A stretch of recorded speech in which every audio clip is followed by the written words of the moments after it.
pamusoro vakuru vedare ndadzoka zvekare pachivhitivhiti chenyu paCoolian TV tiri pakati pekuinvestigata nekufambira nyaya kuti tizive kuti comrade Saruwaka vakanyatsourayiwa sei, vakaurayiwa nani, ndianani vakazviita ende zvakaitikira kupi. Saka tichimbotendera tichimbonzwa kuti information yacho tichanyatsowana inosvika chaipo here. Tambotiraya kufonera dzimwe hama neshamwariwo vane masaidhi avo enyaya avari kutaura, asi ipapo tichazonyatsodzokera toona kuti ndezvipi kana kuti ndeipi information yatinoona kuti inokwanisa kunge ichimeka musoro. But panapa pane imwe iri kubudiswa neInternational Cables Network vari kuti zvoni Saruwaka death exclusive, the sudden death of vibrant political activist Kudzai Saruwaka yesterday did not happen as a result of ill health, motor vehicle accident, food poisoning or drowning. The exclusive intelligence detail we have gathered is as follows.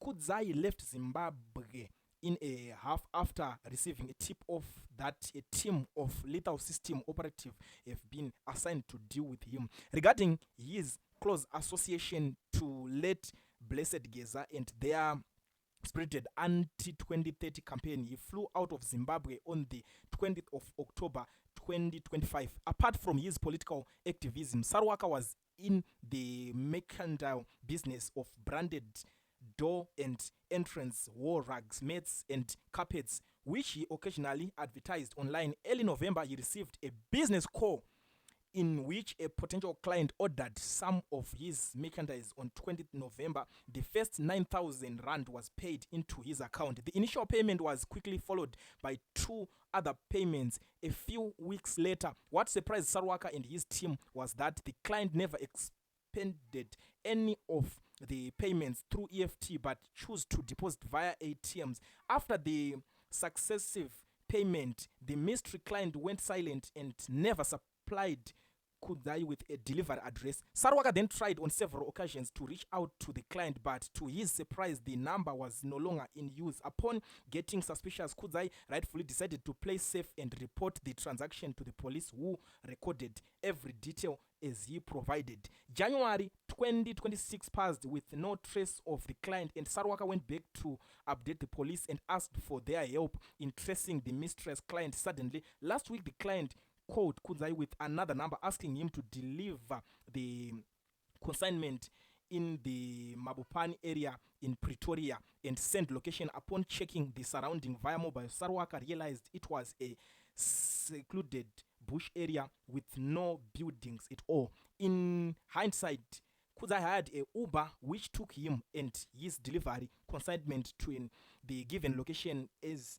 he was about to reach, he called the number and again it was no longer going through. A few moments later, the mystery client called with another number telling him to come to another location a bit further into the bush area. When Saruwaka arrived at the location, 2 gunmen appeared from the bush and started firing at the Uber vehicle before Kudzai could come out of the car. Sadly, both Saruwaka and the Uber driver died on the spot while giving feedback to Saruwaka's business associates. Police said nothing was stolen from the car, including the delivery consignment. For the case to pass as a robbery, a murder file was therefore opened. There will be a follow-up report on this matter on this yendo in few hours. So ndonya iri kubudisa iri kutaurwa nevakomana vecables network ava, but inini pane something is fish. You know one thing, hatisi magrade 1 guys, toziva kuti dzimwe nguva unonge wataura zvawataura, but I know Uber zvekutodaro. I used to drive Uber before. Ndakatombochifamba chibasa cheche, ndakatombodriva Uber, ndakatombodriva Bolt, zvese ndakatombozviita zvese. Hapana pekuti unonzi wofonerwa wobva waenda kusango, hazviite. Munhu weUber achitoona location, anotoona, anotokudza, but those guys anotoziva, achitotanga kutorequest obva ndinoda tiende kwakadai uchitarisa location, unotomudza munhu kuti hakuna dzimba kumudhara, muda kuenda kupi kwemi. Andozvona ndochinje kutanga. Hapana paungangonzi enda kusango uko, haubvume. Ndochinje kutanga. Chechi2, Uber wacho anzi atakura nemunhu vahayana vaenda, toziva kuti munhu anenge atakurana zvake nevanhu veUber, the way zviri kuningirina zviri padhuze nechokwadi, but zvinika half truth mukati, kakungosanitizana sanitizana ipapapa. Uber otakura zvinhu zvebusiness zviri kuda unotengeswa. osvika handinyatsonzwikisa transaction because vakomana vava Uber Bolt zvese kungoti ndikatokutakura ndikusvika ndichingono kuofloada baba mbotonoonana neclient yako whatever but ndingosvika ndichingokudzikisa ndatotenda back ndatodzokera kwandiri kuenda. That's how it works. But I don't know kuti these guys vari kutiwapa zvakanyatsofamba sei. But iyo haisi nyaya Static. Imwe chiri fishi panyaya yacho chekuzonzwikisa ndechekuti akaona 2 magunmen ndiani, akavaona ndiani, imba pari kunzi panga pari pasango. Because hatidi zvinhu zvokuti topedza toti information yabuda but zvoda kuanalyzwa ka. Hatidi kuti zvinhu zvabuda totanga kuona maZimbabweans kunge mabalance. VamaZimbabweans vanhu vakuru Static. Information iri chaicha iri kudiwa. Because hatidi zvinhu zvokuti zvakatanga zvakangobikwa so. But the thing now chandaka understand that this guy ari kutaura this whole information of Saruwaka, he is based in Namibia. He is not in South Africa. So to me it doesn't make sense. And nyatsoona ndozata ngonga ambodzwa nevamwe vanenge vamuudza but I believe vanhu vacho vamuudza information isiri iyo.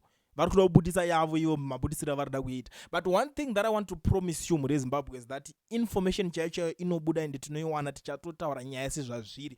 Zvekunzi angana ningi ndiri kuona vamwe vari kundibvunza kuti ko but ndiri kususpecta kuti pamwe ningi ndiyakamuurayisa akaita sei. Inini I don't have any evidence anditaura zvinhu ndisina proof nazvo. And kana iriyo taurai mazita ndimention zita. 2026 is a different year. Toda kuti zvinhu zvinyatsoita sezvazvinenge zvingori. 2026 is a different year. Handitotaura zvinhu zvokuti ndisina evidence nazvo. Toda kuti tinyatsobata chazvo. But nyaya yacho kana tanyatsobata nemonemo mazita achabuda musatye zvenyu munondiziva musha. Handiti munonyatsondipuhwa musha. Handisi munhu wekuti wekufotokopa kana kuita sei. But thank you so much for tuning in to Kulian TV. Ndichazouya tichionesana nemi kuti nyaya yacho ichazenge yasvika papi, ichazenge yaitwa sei. But ndisati ndarova pasi zvangu. Mukana uno wakakosha kugara uchishandiswa kuzivisa maZimbabweans vese vari muSouth Africa vanodawo kuregisterwa makambani nekuvhurirwa maFNB business accounts vasina mawork permits kana kuti mastudy permits. Ndiri kuti chii? Pane company inonzi Education Research inotungamirwa naMukoma Owen muSouth Africa muno ndoshasha idzi vanokwanisa kuregistera company vokuvhurira FNB business account. Zvaunofanira kungoita iwewe kutaura navo, namba dzavo ndo dziri kushowa pascreen. Even to those who are outside South Africa vaya vanoti ndiri kuda kuita company South Africa, I want to register a company but handina work permit, no problem. Unotaura navo futi. Namba idzodzi dzindangokuisira. But chinodiwa papassport yako cause handidi kuti ndizotaura newe zvinhu zvinozokupedzera time kana kuita sei. Make sure passport yako ine entry stamp zvinhu zvako zvakutoita. Hapasina chekutya ipapo because vanhu vacho vanhu kuti vanotorwa basa, vari reliable, affordable, they are very professional. Havasi vanhu kuti vari kudzidzira kuita zvinhu zvokuti unozokudzwa zvinyanya. Iwe ukangonzi chama tikuda zvakadai so mari yatikuda mari yakati unozviziva ina ndisimbisa zvinhu zvakadhakwa ndosimbisa zvinhu chazvo. So contact them on their numbers that are showing on the screen. Vakubatsirei ipapa vagare vapedza basa.